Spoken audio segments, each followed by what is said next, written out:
동역자라고 하는 것, 우리가 하나님의 밭이다라고 하는 것, 하나님의 건물이다라고 하는 것, 하나님의 성전이다라고 하는 것들, 그리고 우리 모두가 또한 교회로서 든든히 세워져 나간다. 여러분, 우리가 만든 것이 아니고 하나님께서 우리에게 주어주신 정체성들이다 라고 한다는 것, 이 하나님의 말씀에 집중하시는 여러분들이 되시기를 원합니다. 어렸을 때, 특별히 유치원 때에 여러분들이 했었던 그러한 싸움의 내용들, 왜 싸웠는지 기억이 나시는 분들 계세요? 유치원 때 참 많이도 싸우는데, 아무것도 아닌 것 가지고 싸우는데, 여러분, 그때의 싸움의 이유들이 굉장히 다양합니다. 바보라고 놀렸다고 싸우고, 뚱뚱했다고 그렇게 놀렸다고 싸우고, 메롱했다고 싸우고, 분명히 나보다 뒤에 번호인데 내 앞에 있다고 싸우고, 김치를 왜 먹니 안 먹니 이것 가지고 놀리다가 싸우고. 여러분, 제 왼쪽 이마에 상처가 하나가 있는데, 저를 돼지라고 놀린 친구, 그 친구를 다시 너도 돼지야 라고 놀리다가 이제 술래잡기를 하게 되었고, 결국에는 도망치다가 제가 나무 밑둥에 걸려가지고 맨홀 뚜껑에 박아가지고 생긴 상처, 이 거의 30년 전인데도 불구하고 그 상처를 보면 그때에 놀렸던 것, 그때 그 친구의 대화, 그 친구의 어떤 놀림이 아직까지도 생각이 나게 되는 거예요.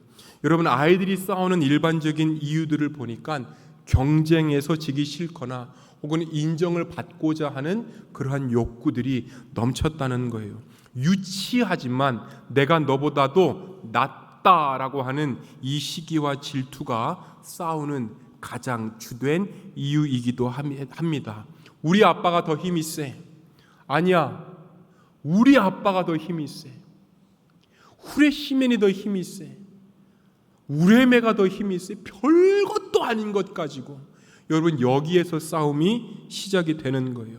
별 의미가 없는 싸움인데 이러한 것들이 유치원에서 계속해서 일어나고 있습니다. 수준이 유치하고 그 내용도 유치합니다. 그래서 아이들이 다니는 교육시설이 유치원인가 봐요.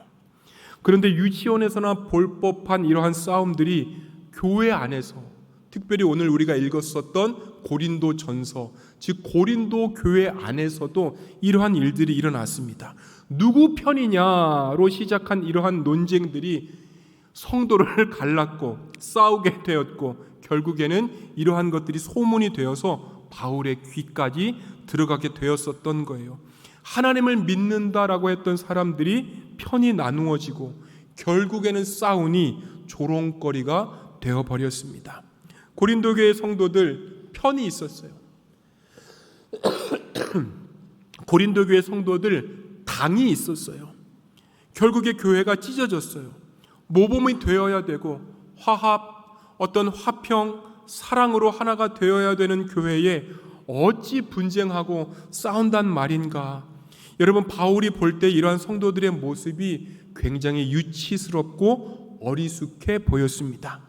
그래서 바울께서 고린도 교회에 편지를 쓰시면서 어린아이들 같다라고 표현을 했었던 거예요. 한번 1절 읽어보시겠습니다. 시작. 형제 자매 여러분, 나는 여러분에게 영에 속한 사람에게 하듯이 말할 수 없고 육에 속한 사람, 곧 그리스도 안에서 어린아이 같은 사람에게 말하듯이 하였습니다. 여러분, 이 고린도 교회 성도들 구원받은 사람들이에요? 아니에요? 예수님을 믿은 사람들이에요? 아니에요? 예수님을 믿은 사람들이에요. 그런데 안 자라납니다. 예수님을 믿은 사람이에요. 그런데 바울이 지금 뭐라고 얘기하고 있죠? 굉장히 육적이다. 여러분, 이 사실을 모르면 고린도 교회 사람들이 구원을 받았는지 구원을 받지 못했는지 구분이 되지 않을 정도로 육적이었다. 세상 습관이나 관습들이 그대로 몸에 지니고 있었던 사람들이었습니다. 이렇게 바울에게 1장과 같은 꾸중, 어린아이 같구나, 되게 유치하구나 와 같은 꾸중을 드는 고린도 교회, 어떤 특징들이 있었을까요? 여러분, 바울께서 여러 지역들을 돌아다니면서 선교 여행을 하셨습니다. 선교 여행을 하셨을 때 1차 여행 때 여러 교회들을 세우셨는데 그때 세운 교회 중에 하나가 고린도 교회예요. 지도를 보시면 아시겠는데 여러분, 그리스예요. 저 그리스인데 그리스 남부에 있습니다. 저 빨간 거 바로 옆에 글자가 하나 써져 있는 게 잘 보이지는 않는데요, 아테네예요. 그러니까 아테네에서 한 80km 정도밖에 떨어지지 않은, 그렇게 멀지 않은 지역에 있습니다. 지금 뭐라고 쳐보면 아냐면 코린스라고 하는 지역이 바로 옛 시대의 고린도 지역이었었던 거예요. 지도를 한번 확대해 보는 게, 확대하는 지도가 있는데 아깝게 확대했다. 어쨌든 아까 거 볼까요? 그러면 아까 거 그 지를 이렇게 확대해 보면 남과 북이 굉장히 짧습니다. 남과 북이 짧고 동과 서가 길어요. 저걸 보시면 북쪽에 뭐가 있죠? 여러분, 바다가 있어요. 또 보시면 아래쪽에 뭐가 있죠? 또 바다가 있단 말이에요. 북쪽 바다가 에게해라고 하는 바다예요. 남쪽 바다가 아드리아라고 하는 바다예요. 에게해로 나가는 항구가 있었고, 겐그레아 항구가 있었고, 그 다음에 남쪽 아드리아 바다로 나가게 되는 레기온이라고 하는 항구가 있었어요. 저 두 항구가 한 도시 안에 있어요. 두 항구가 한 도시 안에 있다고요. 그럼 특징이 뭐가 되겠어요? 뭐가 많아요? 돈이 굉장히 많아지는 거예요.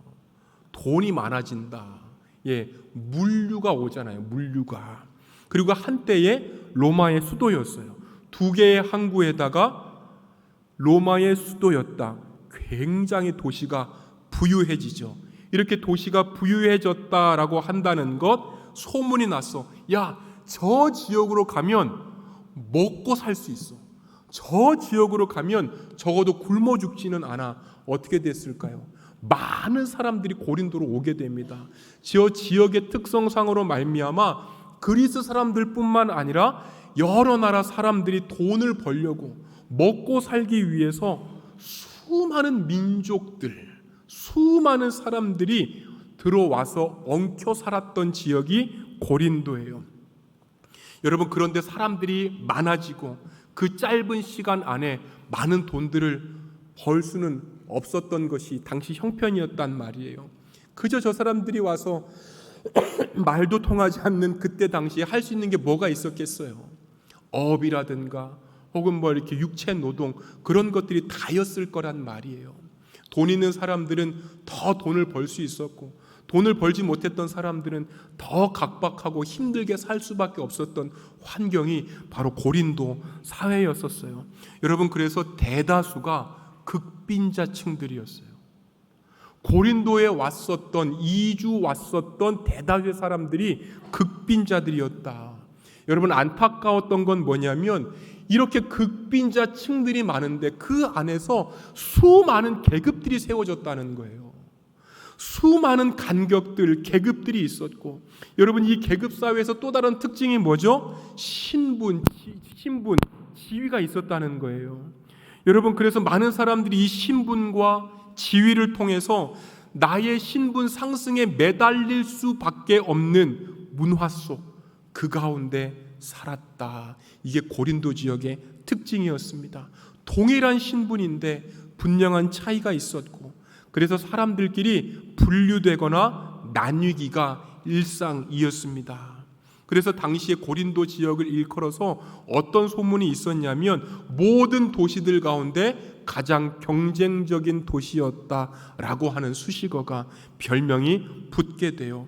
경쟁자를 물리치기 위해서라면 어떤 일도 서슴지 않고 할 수 있다라고 하는 장사꾼의 도시다라고 하는 별명도 얻게 됩니다. 호화로웠어요. 여러분, 찬란했어요. 그런데 타인에 대한 교양이나 배려가 없었습니다.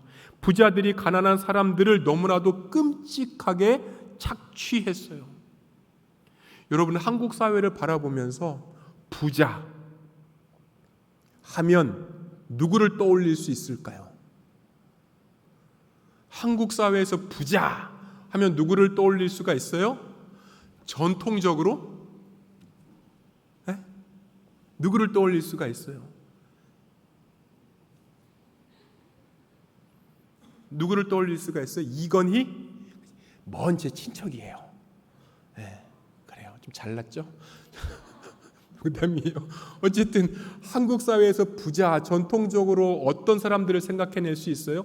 경주 최씨 들어보셨어요? 경주 최씨. 사방 백리 안에 굶어 죽는 사람이 없도록 해라 라고 하는 이런 사람들. 여러분, 이런 사람들이 존경을 받는 게 마땅했었는데요, 고린도 교회, 그 당시에 고린도 지역에서는 전통적으로 부자는 착취, 억압을 통해서 돈을 많이 모았었던 사람들이었어요. 사회가 이렇게 악했고 먹고 사기 힘들었고 계속 분파, 계급, 이러한 것들이 나뉘었던 사회였기 때문에 어떤 권력관계, 누구에게 붙어야 살 수 있냐, 사회적인 신분에 대단히 민감했을 것이다. 여러분, 이것이 학자들의 공통적인 의견이에요. 그래서 바울이 영적인 것들을 얘기를 할 때, 지위와 관련된 것들을 얘기할 때 어떤 권력관계에 너무나도 예민하니까 야, 섬기는 자가 되라, 야, 종으로서 오신 예수님이 있지 않느냐, 일부러 이런 종, 섬김, 낮음, 하인과 같은 단어들을 일부러 고린도 교인들에게 썼다는 거예요. 고린도 교인들이 바랬었던 신분 상승 신분 상승과 반대하여서 낮아짐의 의미를 계속해서 강조했었습니다. 여러분, 당파 혹은 지연 혹은 혈연으로 강하게 구성된 사회, 이런 나라들이 전 세계에 몇 나라들이 있다 그래요. 그 중 하나가, 대표적인 나라가 우리나라입니다. 우리나라. 고향이 경주인데요, 이상하게 경주 사람 보면 정이 갑니다. 여기 이제 일산에서 오신 분들 몇 분 계신단 말이에요. 정이 가. 뭐라도 주고 싶어. 학연, 지연, 혈연이 우리나라에서 살아갈 수 있는 어떤 방법인데, 이와 비슷한 문화를 가진 나라가 또 있어요. 이탈리아래요. 이탈리아도 학연, 지연, 혈연으로 그렇게 묶였다는 거예요. 그래서 우리나라와 이탈리아, 이 문화의 차이점들을 비교하려고 이탈리아 한번 써보고, 그 다음에 한국 또 이렇게 썼는데, 어떤 알고리즘에 의해서 한국인의 허무한 삶이라고 하는 논문을 쓴 이탈리아 철학자의 글을 제가 보게 됐어요. 그 철학자가 우리나라에 대해서 몇 가지의 이런 결론들을 냈는데, 제가 이것을 보고 참 분석을 잘했다. 몇 가지가 있는데 한번 보실까요? 첫 번째가요, 끝없는 경쟁이래요. 한국 사회에서의 경쟁은 끝이 없대요. 두 번째는 뭘까요? 그 끝없는 경쟁으로 인해서 생활이 너무 건조하고 의미가 없다고 여겨지는 일상의 사막화래요. 세 번째는 뭐예요? 생활 리듬의 초가속화래요. 끝없는 경쟁들, 사막화된 일상을 극복할 여유가 없이 이러한 순서가 계속해서 빨리 돌아온다는 거예요. 여기에 적응하면 소위 살아남았다가 되는 거고, 여기에 적응하지 못한 청년들도 너무나도 많이 있다는 거예요. 그래서 청년들 중에 허무주의, 비관론자들, 이런 사람들이 목숨을 끊는 그러한 사회가 바로 한국 사회다. 이 얘기를 들으면서 참 통찰력이 있다, 잘 발견한 것 같다. 여러분, 제가 이런 것들 중에서 눈여겨보았던 것이 끝이 없는 경쟁이에요. 끝이 없는 경쟁. 경쟁하지 않으면 정의롭지 않다고 생각한대요. 경쟁이 없으면 발전할 수 없다라고 생각한대요. 이러한 것들을 경쟁 이데올로기라고 부른대요. 이러한 경쟁 이데올로기 속에서 저와 여러분들은 유치원 때부터 살았었던 거예요. 이런 상황에서 자기 희생과 착취가 굉장히 당연해집니다. 이러한 현상들을 견디지 못하고 많은 사람들이 목숨을 끊기도 해요. 고린도 그 당시 그 지역 사람들이 믿었던 계급사회와 자본과 재산, 경쟁으로 사람을 평가하는 이 시대가 너무나도 비슷하다는 생각을 제가 멈출 수 없었어요. 이러한 모습들이 고린도의 사회상이었다면 영적인 모습들도 굉장히 당황스러웠습니다. 돈과 재산으로 사람을 구분했듯이 영적으로도 신분이 상승되어야 됐고, 개인적으로 초월해야 됐고, 천상의 지혜와 같은 어떤 지혜들을 얻는데 민감하게 몰두했었습니다. 뭔가 영의 세계에서도 내가 쟤보다는 낫지라고 하는 우위의식, 품위가 느껴지는 그러한 것들을 추구하는 흐름들이 있었다는 거예요. 초월적인 것, 명상적인 것, 이러한 것들을 원했고, 또 개중에는 기독교, 예수님을 맛본 사람들이 방언 혹은 예언, 은사적인 것들, 이러한 영적인 것들의 가미가 돼서 훨씬 더 초월적인 것, 훨씬 더 내가 남보다 더 계급이 높다라고 하는 이러한 의식들이 영적인 것에서부터도 나온다라고 한다는 거예요. 여러분, 고린도 교인들의 특징을 잘 나타내는 구절들이 있는데 우리가 이미 알고 있는 구절들이에요. 한번 읽어보시겠습니다. 시작. 이 세 가지는 항상 있을 것인데 그 가운데서 으뜸은 사랑입니다. 이거 많이 아시죠? 그 중에 제일은 사랑이라. 이거 아시잖아요. 너무나도 잘 알고 있는 그런 노래잖아요. 여러분, 사랑이 중요시 돼서 이것이 최고 우선순위여서 물론 그렇게 바울이 쓰기도 했겠지만 더 중요한 배경이 사랑이 우선이 되어야 되는데, 여러분, 방언, 천사의 말, 예언의 능력, 은사 같은 것들로 개인의 우선성을 하도 강조하다 보니까 교회 공동체가 무너지는 거예요. 남을 생각하고 교회를 생각하고 공동체를 생각해야 되는데 은사 받아서 자기가 잘났다고 얘기하는 거예요. 이러한 의미에서 바울께서 고린도 교회에 사랑이 제일이다, 이것을 말씀하셨다는 것을 우리가 이해할 수 있습니다. 여러분, 이러한 고린도인들에게 바울의 복음보다는 초월과 깨달음과 같은 것들이 더 의미가 있었어요. 참된 지식들, 영혼 불멸설 등 영적 체험들, 결국에는 그들이 인격의 완성을 이루었다, 이런 식으로 나가버리게 되는 결과들이 생겨버렸습니다. 고린도인들이 계급사회에서 도피하려고 하는 그러한 대안들을 마련하고 찾았지만 실제로는 영의 세계에서마저 계급이 나타나 버리는 굉장히 우스꽝스러운 현상들이 나타났습니다. 여러분, 이러한 고민을 한번 해봤어요. 여러분들도 한번 저처럼 고민하셨으면 좋겠어요. 왜 고린도 교회에 그렇게 시기와 질투가 있었을까? 이 사람들이 분명히 믿은 사람들인데, 이 사람들이 분명히 예수님을 믿은 사람들인데 왜 시기와 질투가 끊임이 없고 끊어지지도 않고 왜 그걸 끊을 수 있는 능력조차 없었을까? 낙오가 되면 끝장난다는 두려움이 있었을 거예요.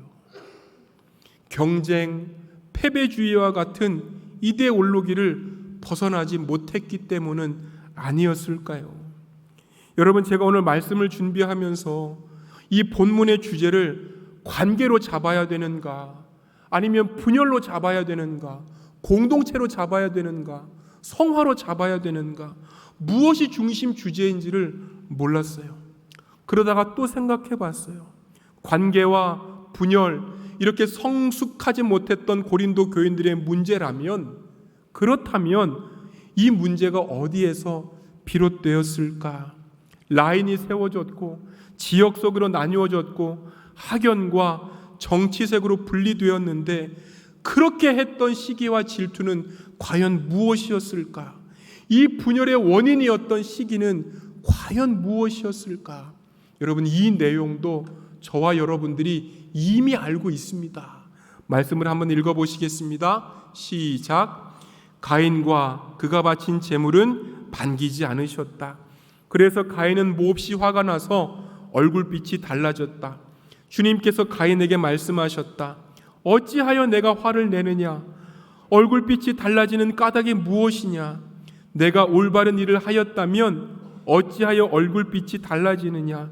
내가 올바르지 못한 일을 하였으니 죄가 너의 문에 도사리고 앉아서 너를 지배하려고 한다. 너는 그 죄를 잘 다스려야 한다. 여러분, 형제일지라도 남을 인정하지 못하고 남을 경쟁자로 의식하게 하는 것이 바로 시기, 질투와 같은 것들입니다. 한 구절 더 보시겠습니다. 읽어보실까요? 그가 양떼와 소떼, 남종과 여종을 많이 거느리게 되니 블레셋 사람들이 그를 시기하기 시작하였다. 남이 잘 되는 것, 남이 부유해지는 것을 인정하지 못합니다. 그런데 내가 부유해지고 내가 잘 되는 것들은 계속해서 바란다는 거예요. 여러분, 시기 혹은 질투 같은 이러한 내면 마음의 문제들을 보게 되면 결국에는 내가 잘 되는 것, 나 중심성, 이러한 우상들을 포기하지 못하기 때문에 발생합니다. 그리고 그 자리엔 그렇게 하지 않으면, 시기하지 않으면, 저 사람을 내려 깎지 않으면 내가 망할 수 있다. 이번이 기회야. 이 기회 잡아야 돼. 라고 하는 그러한 두려움들도 같이 작동하고 있다는 것을 우리가 알 수 있어요. 결국에는 시기 안에는 두려움, 질투, 이 시기, 질투, 두려움과 같은 나 중심성이 문제였던 것입니다. 사랑하는 여러분, 현대에는요, 내 뜻이 세워져 가지 못하는 것을 견딜 수 없어 합니다. 여러분, 지금 사회에는요, 내 자존심이 꺾여지는 것을 참을 수 없어 합니다. 여러분, 지금은요, 내가 희생이 되고 누군가의 도움이 되는 것을 자꾸 졌다라고 생각한다는 거예요. 나의 희생, 나의 편함, 나의 쉼, 나의 계획, 나의 생각, 이렇게 추구하는 것들 중요합니다. 여러분, 중요해요. 그럼에도 불구하고 이것을 한 번 더 주님을 위한 희생, 공동체의 편함, 주님의 쉼, 공동체의 계획, 주님의 생각과 같은 것들로 한 번 더 생각한다면 우리 주님 더욱더 기뻐하지 않으실까요? 여러분, 기독교인들에게 복이라고 하는 것은 내가 만들어내는 것이 아니라 하나님 선에 섰었을 때에 주님께서 주시는 것, 하나님의 마음을 읽고 그분의 자리로 돌아갈 때 얻는 것이 복이라는 것을 믿으시기를 바랍니다. 이미 성경은 자신에게 집중되어졌었을 때 자기 중심적인 사람들에게 나타나는 현상들에 대해서 말씀하셨습니다. 다 함께 읽어보시겠습니다. 유혹과 올무와 여러 가지 어리석고도 해로운 욕심에 떨어집니다. 이러한 것들은 사람을 파멸과 멸망에 빠뜨립니다. 또 하나의 구절을 준비했습니다. 또 가시덤불 속에 뿌린 씨는 이런 사람이다. 그는 말씀을 듣기는 하지만 세상의 염려와 재물의 유혹이 말씀을 막아 열매를 맺지 못한다. 고린도 교인들, 믿고 났음에도 불구하고 자기 우상화에 대한 욕심을 버리지 못합니다. 내 시간, 내 뜻, 내 욕심 포기하지 못합니다. 여러분, 그 결과가 교회에, 믿는 자들의 결과가 교회에 어떻게 드러났을까요? 한 번 더 읽어보시겠습니다. 여러분 가운데에서 시기와 싸움이 있으니 인간의 방식대로 살고 있는 것이 아닙니까?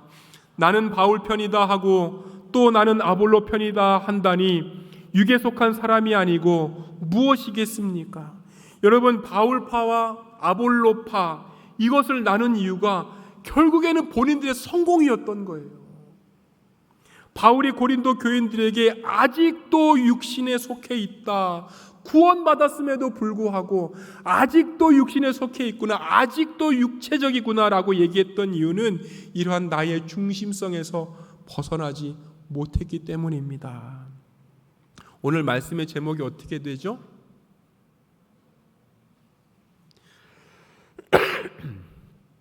여러분, 감기 조심하셔야 돼요. 3주. 요즘 감기가 3주라네요. 어쨌든 여러분, 말씀 제목이 어떻게 되죠? 당연한 현상 같으나. 고린도 사람들 믿기 전 원래의 모습을 보면 이딴식 이런 식으로 믿는 것이 당연한 것 같지만 주님께서 보시기에는 여전히 어린 아이와 같은 신앙임을 알 수 있습니다. 주님을 믿는 것, 우리가 가지고 있는 것들을 주님 앞에 먼저 내어놓고 주님께서 변화시켜 주시는 것, 그거를 받는 것이 바로 신앙생활인 거예요. 바울을 보시면 우리가 이미 알듯이 가말리엘이라고 부르는 학파에서 공부했고 유대인이고 모든 것을 가졌지만 그 모든 것들을 배설물로 여기고 주님을 따라갔습니다. 고린도 교인들을 가르쳤었던 선생이었지만 결국에 나는 종일 뿐이다 라고 자신의 정체성을 다시 한번 다잡았습니다. 그리고 교인들에게 정체성을 다시 한번 알려줍니다. 그것이 무엇입니까? 한 번 더 읽어보시겠습니다. 하나님의 동역자요, 여러분은 하나님의 밭이며 하나님의 건물입니다. 하나님의 성전이며 하나님의 성령이 여러분 안에 거하신다는 몸입니다. 하나님의 중심의 삶과 공동체라고 하는 정체성이 바로 저와 여러분들의 정체성인 거예요. 사랑하는 여러분, 우리가 나 자신에 대하여서 내가 바라는 욕구에 대하여서 끊임없이 아니요 라고 하는 것이 어렵습니다. 저도 그것을 알고 있어요.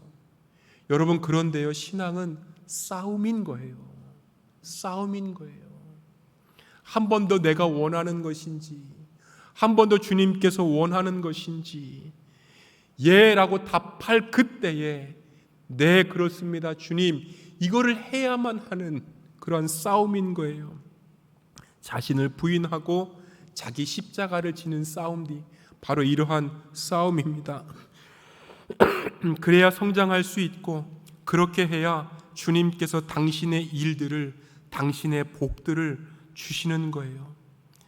여러분, 핸드폰이 잘 쓰이고 기능들이 잘 활용이 되고 있다면 핸드폰에게 영광이 아니라 그 핸드폰을 만든 사람에게 영광인 거예요. 왜 그렇죠? 의도대로 사용되어졌기 때문에 그렇습니다. 세상에서 성공하고 대단한 일을 하는 것이 하나님께 영광 돌리는 일이 아닙니다. 우리를 만드신 하나님의 의도대로 사는 것이 하나님께 영광이에요. 말씀대로 살아보려고 하고 그 말씀 신뢰해보려고 애쓰는 것, 하나님을 사랑하려고 하고 이웃을 더욱더 사랑하려고 하는 것이 하나님께서 우리를 만드신 의도입니다.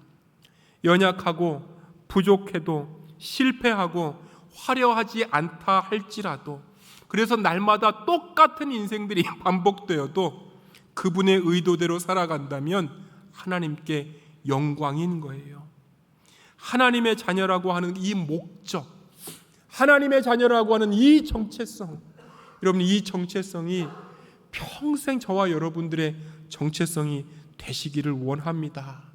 여러분, 한 절 더 읽어보시겠습니다. 열국의 우상은 은금이요 사람의 손으로 만든 것이라. 입이 있어도 말하지 못하며 눈이 있어도 보지 못하며 귀가 있어도 듣지 못하며 그들의 입에는 아무 호흡도 없나니 그것을 만든 자와 그것을 의지하는 자가 다 그것과 같으리로다. 우리가 의지하는 것, 우리가 섬기는 것, 우리가 따르려고 하는 그것을 닮아간다라고 하는 시편의 말씀이에요. 우리가 신뢰하는 것을 따라가게 되어 있습니다. 우리 시대에 널리 퍼져 있는 인간을 향한 이 영, 세상의 영에서 벗어나서 성령 가운데로, 빛 가운데로 걸어가시는 여러분들 되시기를 소망합니다. 여러분, 자기 확신, 이것이 아니라 하나님의 확신이 필요합니다 라고 나의 연약함을 인정할 수 있고 그것 그대로 고백을 주님 앞에 드릴 수 있는 저와 여러분들이 되기를 원합니다. 여러분, 이 시대는요, 자기 자신에게 굉장히 집착하는 시대를 살아가고 있어요. 거절당하는 그러한 두려운 감정에 과도하게 염려하기도 합니다. 그래서 세상의 유혹에 침묵하고 계속해서 옛 습관인 줄서기, 우상 만들기를 여전히 하고 있지는 않습니까? 두려워할 때, 의심이 될 때, 바울마저도 두려워했었는데 바울에게 하셨던 주님의 말씀이 있어요. 두려워하지 말며 침묵하지 말고 말하라. 내가 너와 함께 있다. 여러분, 두려워한다는 것, 결국엔 그 두려움의 감정에 우리의 마음이 속고 섬기게 된다는 거예요. 여러분, 따라서 우리는 자연스러운 모든 두려움을 의지적으로 하나님 앞에 맡기는 그런 성화의 연습들을 살아야 되는 거예요. 사람의 인정보다 하나님의 인정, 사람의 존중보다 하나님의 인정, 하나님을 더 경외하는 것, 일상 가운데 이러한 싸움들을 싸워서 승리하시는 한 사람 되시기를, 주님의 정체성, 그 빛으로 살아가시는 여러분들 되시기를 간절히 축원합니다. 기도하시겠습니다.